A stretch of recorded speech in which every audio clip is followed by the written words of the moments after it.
Welcome to virtual alumni conversations today at Franklin Pierce University. I want to welcome one of our alumni, Ed Gould. Welcome, Ed. Thank you for coming. Hi, Pierre. Thanks for having me. It's a pleasure. Absolutely. Absolutely. So, Ed, alumni virtual conversations, I really just want to get an idea of your business experience and how that business experience can benefit our students going forward. So let's start from the beginning. What business did you get into directly out of college? So upon graduating Franklin Pierce, I secured a industrial sales rep job. And what I would do is call on companies that manufactured product, and I would sell them nameplates and decorative trim and screw machine products and stampings and injection molded products. I was a rep, so I had many different principals, and I would call on anybody that I thought made sense. I found my career was more of plateaus, and each one was an evolution, an elevation, excuse me. It was an elevation. So from the sales rep job, I got a job working for Hertz, and I had a terrific education in the streets of New York in the garment center. Now, when you say you got an education in the garment center, tell us about what that means to you. I got a terrific business education. I learned how to do business, how to negotiate deals, how to work with all kinds of people, how to work toward accomplishing goals. And most importantly, and I carried this throughout my career, I took ownership on what I was doing. Ownership. I'm so glad that you mentioned that. Please continue with what does that really mean and what does that look like? So, although I worked for Hertz, to me it was my company, my territory, which consisted 32nd Street to 39th Street, river to river, but the majority of it was 6th Avenue and West. So it's a very small, confined area. To me, this was my company, and I was going to make it as successful as I possibly could. I was going to work hard. I would go in weekends. I would drive around. I'd look for trucks, and I'd write down their name and information, and then come back during the week and call on these people and convince them that Hertz Truck Leasing was the way for them to go. Part of that negotiation was getting past a 42-page agreement. They didn't call it a contract, mind you. It was an agreement. And because an agreement is a much easier thing to accept. And so most of the other salespeople out there were really afraid of this agreement. I used it as a tool. It said exactly what the customer was expected to do and what we were expected to do. And to me, that brought a level of comfort to anybody anticipating making an investment like this. There were no surprises, and that was a wonderful thing. So I stayed at Hertz for about 4 or 5 years. I got promoted. I was a sales manager. I was an area manager. And then Hertz became Penske. And that was not an organization for me. So I left and I went into my own business. Very scary, really scary. I had a house now. I had a son. I had a daughter. My wife and I talked this over and over again, but she saw how unhappy I was. And this was the right move for us. So I went into direct mail. What we would do is we would call on companies like Hertz, like Liberty Travel at the time, like First National City Bank, whoever, whoever would fit into an SIC, if you're familiar with that. It's a I am standard, not. it's okay. It's a standard industrial classification, and all businesses throughout the country fall into one of those categories. So what I tried to do was group the companies that I was calling on, and then what I would do after I had enough people to do a mailing of these postcards, I would then rent a list from list brokers and that matched that same SIC, and then we would do mailings. Long story short, what ended up happening was I was listening to, we're getting all these postcards back with people inquiring about our products or services. We don't know what to do with them. So at the time, word processing was the technology of choice. Computers, PCs weren't even around. So what we did was we took those cards and we entered them into a database in the word processor. And again, trying to make a long story short, we would generate leads and we would distribute the information about the prospects to the sales force. And then what we would do is generate reports for the advertising manager at the different companies so they could get a return on investment. They could see where their money was getting spent and what they were getting for it. And that just kept evolving. This was before fulfillment companies even existed. We were called letter shops, we were called mailing houses, but we ended up being a fulfillment company. And we became pretty real and pretty good. We had great clients.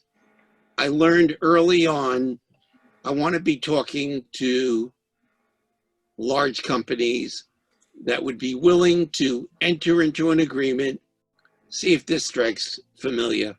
They would know what they had to do, and we knew what we had to do. We would do what we were supposed to do. They would pay our monthly invoice, and that was my goal. I wanted to eliminate valleys, peaks and valleys in cash flow. And I did. And it turns out that one of our companies was a company called Parfums International, very big perfume company. They're not around anymore. They were bought out years ago. And they came to us through a competitor. The competitor couldn't do the program. And I just took one look at it and said, this is easy. We could do this.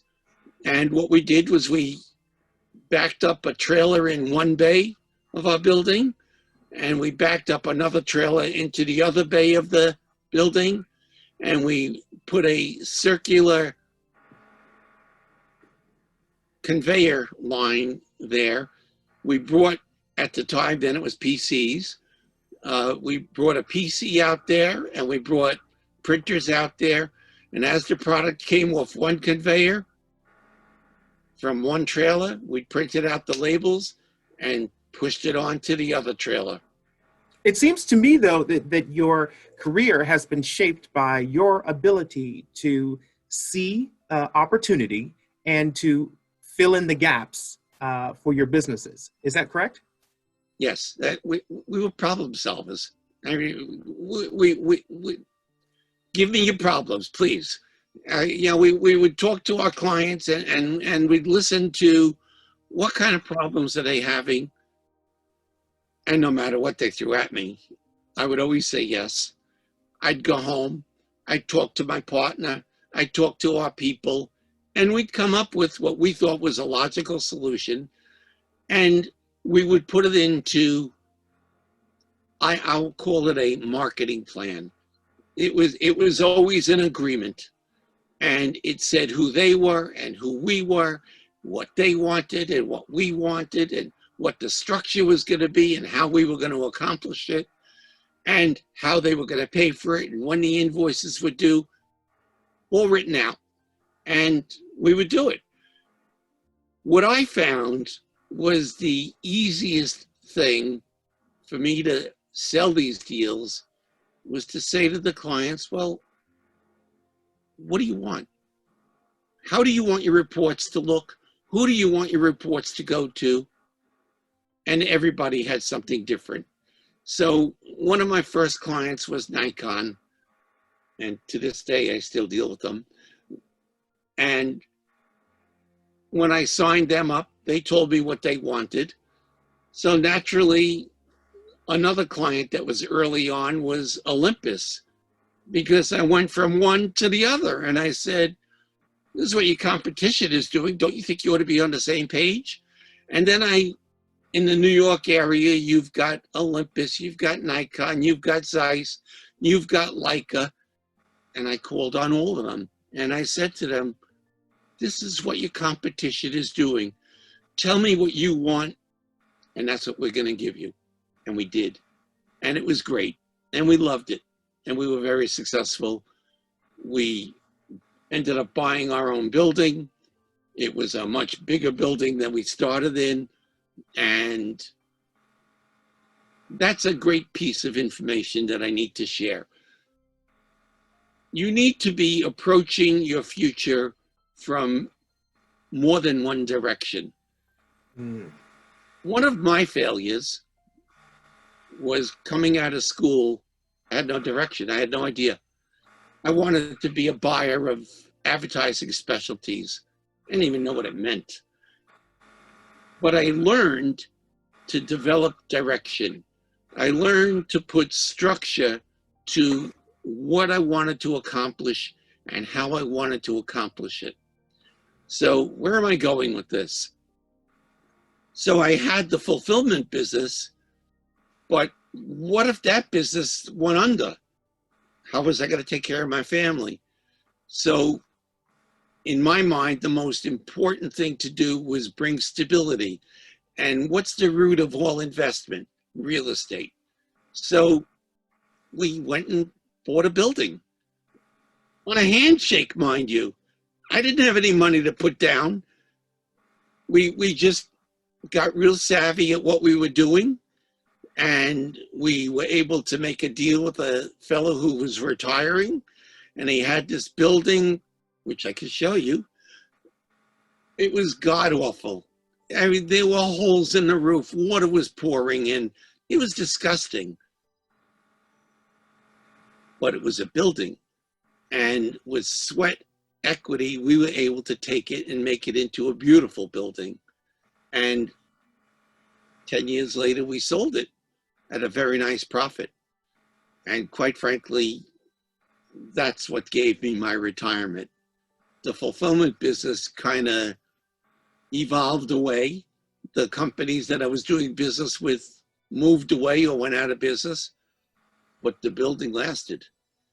And I was fortunate enough that the market turned up. There was a company around the corner that wanted to grow, and he bought my building. And it's a beautiful story. I love it. So my point here is, sure, you have to focus on your business, but you also need to be looking around the corner at, well, what if this business goes away? What's my stability? What can I do to make sure that I survive and my family survives? And that was my way of doing it. So, advice that I want to give, planning. I'm sure most of the students took some kind of a business course there, a marketing course perhaps. Perhaps they were taught how to write a business plan. Well, write a business plan for yourself.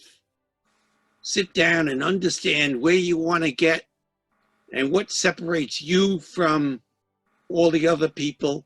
What are you going to put on the table? Here comes the other thing. You need to do homework. So if you're calling on a widget company, You need to know what kind of problems that widget company has and how would you go about solving those problems. Prospective employers don't really want to know about you.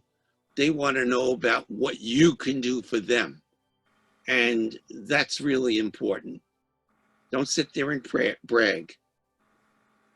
Solve problems. That's what employers want. They want you to solve their problems, and they're willing to pay for that. So that's a key piece of advice that I never got, but I learned it. And that's okay. So I think I did a lot of talking. Yeah. No, this is really, it's been really good to hear you and to hear you say exactly what we try to teach all of our students and alumni, but you've actually lived it. And so I think that adds a little bit more value, right? You've actually done it. And I just want to recap that personal differentiation, what differentiates you from other people, is really important. You also said, do your homework. Make sure that you understand the company that you are applying for, what their needs may be, and how you can solve the problem. So all of this means you have to be an attentive listener. Absolutely. Yeah, and I think you've said that sort of throughout your conversation today. Listening is half the conversation. If you don't listen, you're nowhere. Absolutely. So go ahead. What could be less impressive to a potential employer than you not knowing what they do and what you could bring to the table? You're not going to get a chance in hell. You need to do your homework. Just research is easy these days. Research the company, know what they're all about, and figure out what you could bring to the table. That's great advice, in my opinion. I want to say thank you, Ed Gould, for bringing your experience and your strength and your story to our Franklin Pierce current students so that they can learn and grow from what you've been through. You've given us some really good nuggets of wisdom, but thank you, okay? Thank you. My pleasure. And I hope we get to do this again. I'd love to help. Most definitely. And so I want to tell all of our Franklin Pierce students and alum that this was Ed Gould sharing with us his years of experience being an entrepreneur.